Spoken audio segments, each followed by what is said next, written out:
On today's episode of Empowering Women in Real Estate, the podcast, we're going to be talking about stress and anxiety in real estate.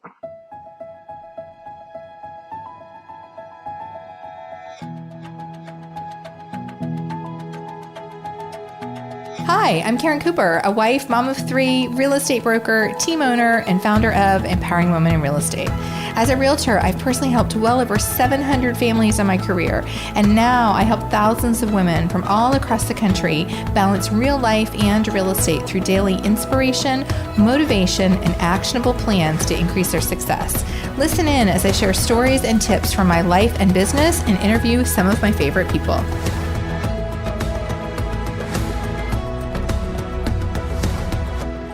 Hi there, how are you today? I'm glad you're here for today's episode. I don't think we have enough conversations around this topic, and that is stress and anxiety, specifically around our real estate businesses.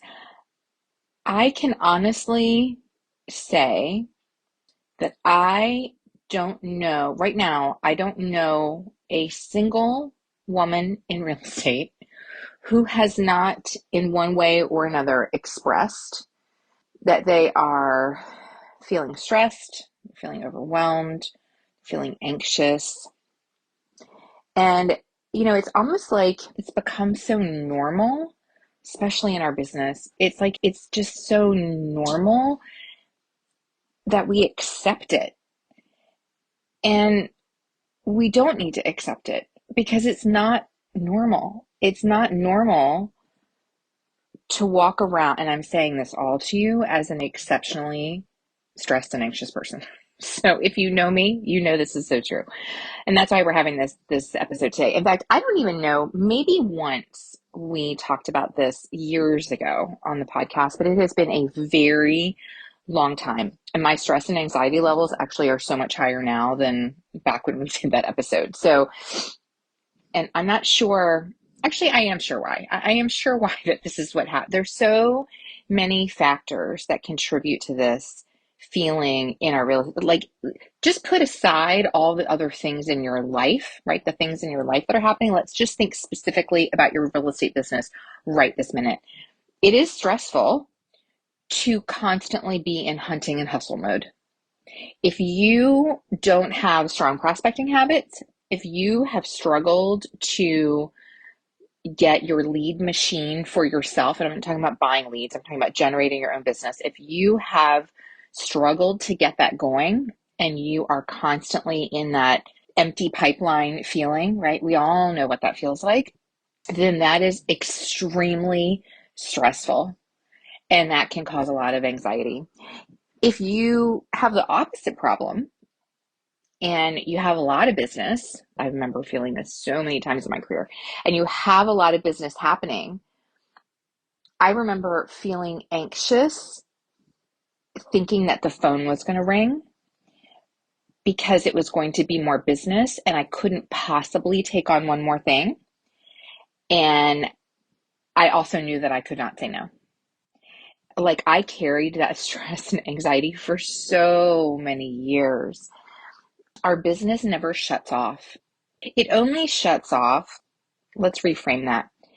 It only shuts off when we intentionally apply a boundary so that it can shut off for a certain number of hours a day, after a certain time, before a certain time in the morning.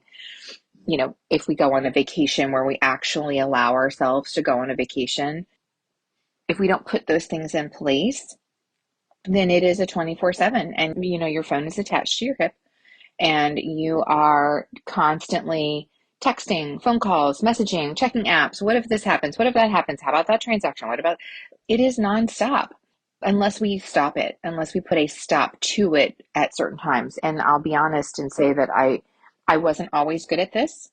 It took me a long time to figure this out. And most agents I know are not good at it. And I think we're not good at it because we're afraid. We live in this business in almost a constant state of fear and scarcity.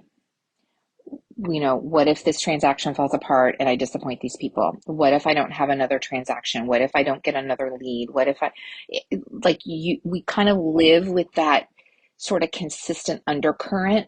And I remember moments when my kids were little, and one in particular, like I remember it was a birthday party for one of my kids, and our family was all over, and everybody's out in the yard. I don't know what they were doing. They were playing, or maybe I think the kids got a trampoline. That's what it was. My two oldest boys, their birthdays are 2 years and 3 days apart.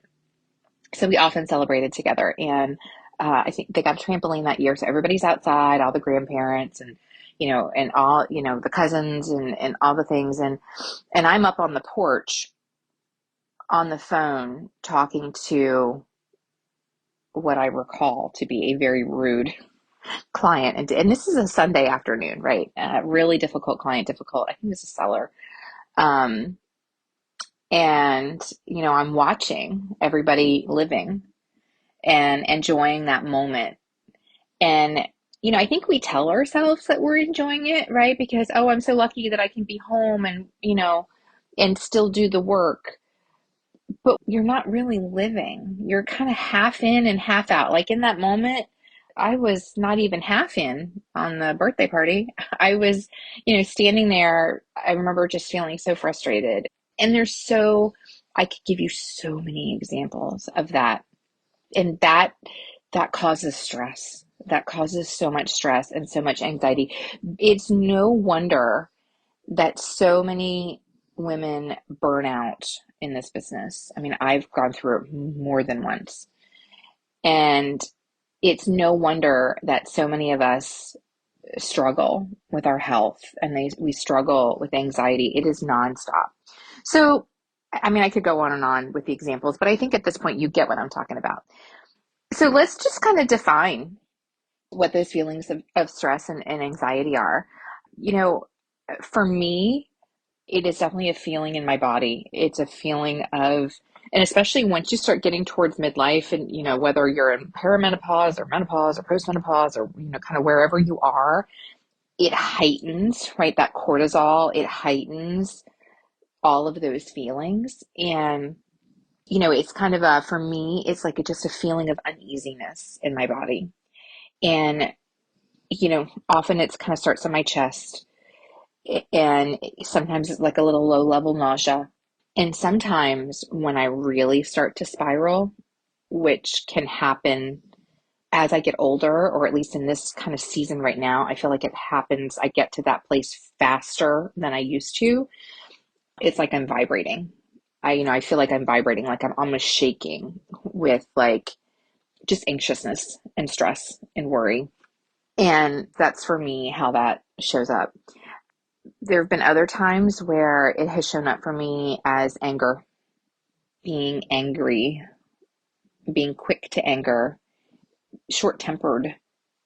That often for me, looking back, of course, in the moment, I had no idea, but looking back, it's very clear because when you're so full of anxiousness and stress and worry and overwhelm and all of that, it takes so much of your energy, and it takes so much, like you're constantly on the edge. It takes so much just to function and to do the work that you need to do and to make it look on the outside like everything is fine. Because who's going to want to work with you if you're if you're an anxious mess? Your client's not going to work with you, right? That's what we tell ourselves, and truly they probably aren't. And that's just the truth. And so we're putting on that show. It's a lot of energy to make everything look so good on the outside, to mask what's happening on the inside. But because it's taking so much energy, the slightest thing can kind of set you off because you just don't have any more capacity.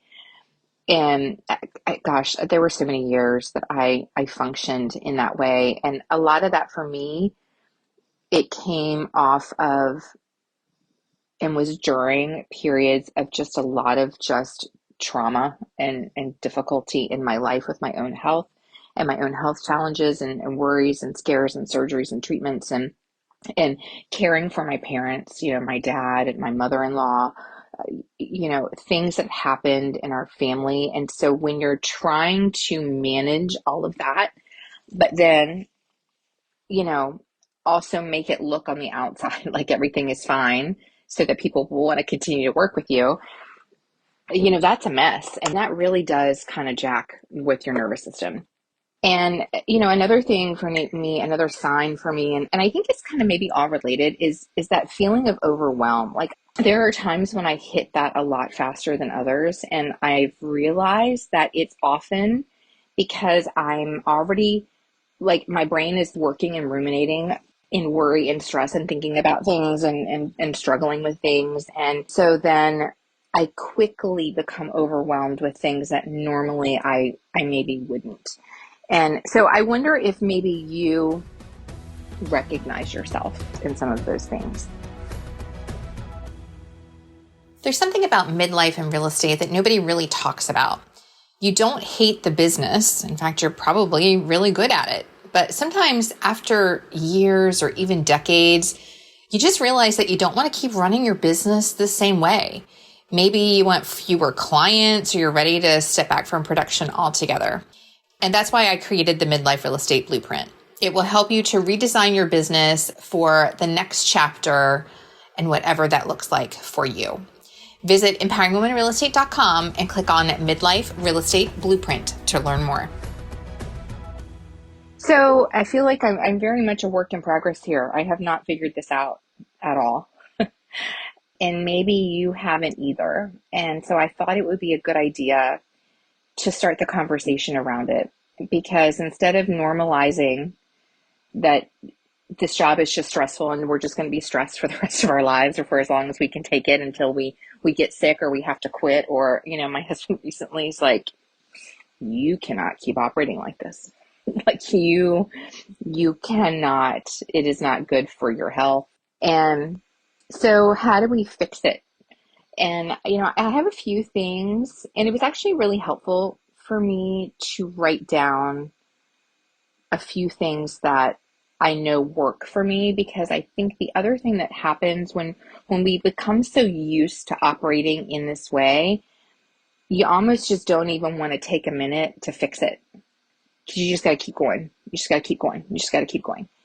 And so it was actually really good for me to take a minute and think about what works and what has helped me and what does help me, so that so hopefully maybe you can recognize some of that in yourself. And so one of the things that I've heard this, and I remember, obviously we have a lot of stress and anxiety around our business. You also probably have it in your life too, right? I have a lot of stress and anxiety and worry about, health things and doctor's appointments, and travel makes me extremely anxious. Being outside environments that I can control, really and control is such an illusion, but that is part of my anxiety. And, there's this bridge. So I live in Northern Virginia. I've lived here my whole life. And there is this bridge that goes over the Chesapeake Bay. Those of you who are kind of localish, maybe in the DMV area, you will know exactly what I'm talking about. It's called the Bay Bridge. And this thing is and I've timed it because it was a huge source of anxiety. Still, it's a huge source of anxiety for me. For years, we used to take my kids to this beach in Delaware. We would go to Bethany Beach a lot during the summer. That would be where we would take our vacations. And I would worry for weeks and sometimes months in advance of the trip about this bridge. It is exceptionally high. I have issues with water. It goes over all of this water. And from time to time, you hear about accidents where cars go off the bridge. Like, I could go on and on about this and my neuroses around this bridge. And it takes you, I think it's 4.5 minutes, because I used to time it to help me to kind of get past it. It takes 4.5 minutes to get over it. So I remember telling my husband one time, as I'm trying to, I'm thinking about this, this would occupy a lot of time in my brain for how to deal with this. And I read something, and I remember going over it and trying to and I'm talking to my husband about this, because then it would, help me to stay calm as we're going over. And I heard it first from Brene Brown. I've heard it from others. I heard it recently. I did a conference with Joyce Meyer, and she mentioned it. And that is that you cannot feel anxiety and gratitude at the same time. And so I remember this time I'm going over the bridge, and I'm trying to be in that space of gratitude and wonder, wow, I'm so grateful for the people who figured out how to build this thing. Like, imagine what it took. Like, it's like a wonder to be able to build this thing in this, like, I don't know how many hundreds of feet of depth of water. Like, it's unbelievable. But, like, trying to find some gratitude in that. And so I have found that to really be true, is that you can't feel anxiety and gratitude at the same time. So what I want to do is I want to take and this takes literally like 30 seconds. Just do this little exercise with you right now. If you're driving or if you are walking or exercising while you are listening to this, you can still do this. You just kind of do it in your mind. If you're sitting still or you're at a spot, grab a sticky note or grab a little piece of paper and a pen. Literally, this is going to take you 30 seconds. And I learned this exercise last year from my friend Jerica Contos, who's an amazing operations coach and leader. And we had her in to speak. She spoke at our conference last year, and then she did a little workshop for our team at our team advance the next day. And so let's just take a second and let's just do this. And I want to teach you this because this is something that you can do for yourself when you're feeling anxious. So I want you to write down right now, or just think in your mind, one word that describes how you feel right this minute. How do you feel? And a lot of time, that word might be something like overwhelmed, stressed, worried, anxious, all of those things, right? So now you've got your one word.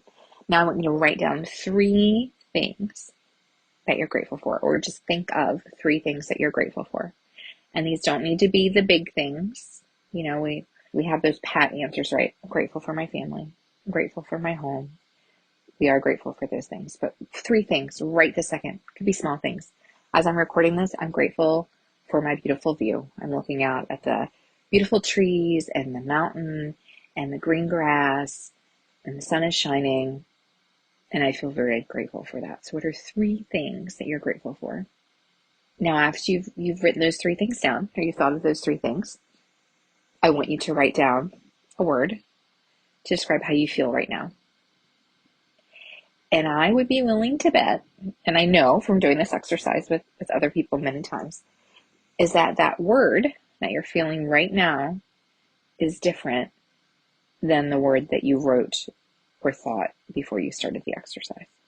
And so that is a very tangible example of how gratitude can really shift that anxiety or those feelings of anxiety. Because a lot of times it's not, our bodies have this reaction, and it's usually to running thoughts. And I'm not a doctor or any of those sorts of things. I'm just telling you what I've read or things I've learned for myself. And so it's a reaction that our body is having to something that maybe isn't necessarily true in that moment. And so the fix is to interrupt that pattern. And I do notice this to be a pattern with myself. There are certain triggers or certain things, and I can feel when I'm starting, that anxiety is kind of starting. And what happens is, if I don't take a minute to interrupt that pattern, then it's like the level in my body raises, and it gets higher and higher, and it becomes more, and then I can't focus, and I bounce from thing to thing and thought to thought and worry to worry and this task and that task, and I'm not accomplishing anything. I'm not doing anything. I am no good to anyone in those moments, but I don't want to stop to fix it because I have so much to do. I have people who are counting on me. I need to go on this appointment. I need to make this phone call. I need to do whatever. So you have to find a way to interrupt that pattern. And there's a couple of things that I have learned for me. And so what I really hope for you for this episode, and we're going to be talking more about this. In fact, our sixth annual Empowering Women in Real Estate Conference is coming up at the end of September. Tickets are not available yet. They are going to be coming available soon. It's going to be September 29th and 30th in Northern Virginia. And we are going to be having conversations, specialist speakers around this topic, because I think it is one that is really important to us and for us that we need to put a little focus and effort on. The more you take care of yourself, the better you can be for other people. And it's not selfish to do that. We have to do that, in fact, so that we can continue to care for people and serve others and do all the things that we want to do. So a couple things for you that I have learned for me help to interrupt the pattern. And I hope that after this episode, you will maybe take a minute and just kind of write down a couple things that work for you so that you can then implement them when you are starting to feel that anxiety. For me is it's less coffee, and that's hard because I do, and not just coffee but caffeine, because I even had to cut a lot of times when I do tea in the afternoon, the tea I would drink would have caffeine in it, and I found that when I did that, I would feel more anxious, and so I do have to adjust how much caffeine I have. I would like to have 2 cups of coffee in the morning, but I'm finding that I definitely go through periods where I can't. It's 1 cup and I can't do anymore because it really does kind of send me over the edge. Less caffeine, less coffee works for me to just kind of head it off at the pass, right? But when I'm in that moment, getting outside almost always will fix it because it's an interruption, right? It interrupts what our body feels. It interrupts what we're seeing. It interrupts what we're hearing and smelling and looking at. There are times and it's happened to me. It's happened to me a lot of times when I'm traveling where I have legitimate panic attacks. And the first thing I need to do is I need to go outside. And I have learned that in that moment when I have that really severe, and in fact, I'm so particular about where I'll stay. I have to be somewhere that has a hotel that, has a balcony or a patio because I have to be able to get outside and get some air. And it's funny because I know that in that moment when I'm having that panic attack, but when I'm having the kind of low-lying panic and stress that's happening, as I go throughout my day, I sometimes forget because I don't want to take the minute to go outside. But for me, just going outside, take a really short little walk for a minute or just go outside almost always interrupts the pattern enough that I can calm down and then kind of refocus. Praying, saying a little prayer, saying what you're grateful for, doing a little bit of gratitude, that will usually interrupt that pattern. Making a list, for me, a lot of times my stress and anxiety will center around feeling overwhelmed.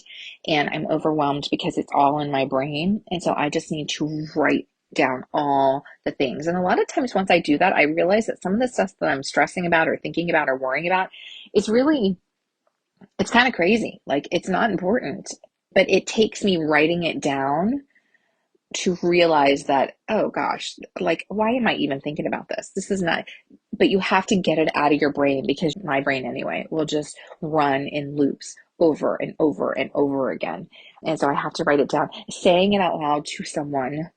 A lot of times just saying it out loud, whether it's, a partner, a spouse, a friend, sometimes just saying it out loud, you have to get some perspective. And that perspective can only happen when you get it out of your brain, either by writing it down or saying it out loud. So those are kind of some of the things that work for me. Protecting your peace, stop it before it starts. And I'm good at this in a lot of ways, and I'm bad at this in other ways. And so protecting your peace looks like, for me, it's having a solid morning routine where I'm pouring into myself in the morning, and I'm giving myself, kind of that gift. That's not something that you do like as a reward or because you're lazy or because you have all the time in the world. Like it's literally the strategy that I need to be able to operate at a high level in my business and in my life. Where I struggle past that morning is I will just push too hard for too long. Whether it's a little break to take a walk outside, you just have to have a break, I think, sometimes, and we don't give ourselves the gift of that because we think we're too busy. But what happens is eventually that is going to catch up with you. So those are just a few thoughts. I think this is a conversation. I know this is a conversation that we're going to have more and more. So I would love to hear from you. What are the strategies that work for you? What are the things that you do when you are struggling with that stress and anxiety? You can message me on Instagram. That's my favorite place. I'm at karen.w.cooper. Or there is a post about this podcast episode that's in our group, Empowering Women in Real Estate on Facebook. We have a huge community there, over 41,000 women in the real estate industry. And come and comment on that post and let us know what works for you. Until next time, stay well.